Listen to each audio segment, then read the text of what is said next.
الهی شد. دست شما درد نکنه مامان، خیلی خوشمزه بود. نوش جون دختر قشنگم، قربونت بره مامانی. خدا نکنه. دخترم اون خورده نونا رو از توی سفره جمع کن که ببریم بریزیم برای پرنده ها. چشم، الان جمع میکنم. راستی همسرتون تشریف نیاوردن؟ چرا اتفاقا بیرون نشسته؟ خب چرا با شما نیومدن داخل؟ هنوز هیچی نشده، جوگیر شده. حتی نمیذاره یه قدم از قدم بردارم. همش میگه بشین، هیچ کاری نکن. منم دعواش کردم، گفتم بشین همینجا.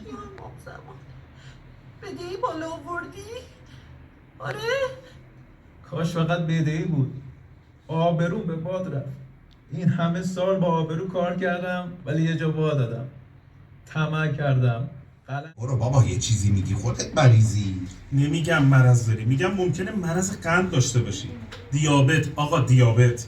من که دکتر نیستم، میگم شاید تو اگه سلامتیت برات مهمه بهتره بری پیش یه دکتر برات یه آزمایش چیزی بنویسه تا مطمئن بشی.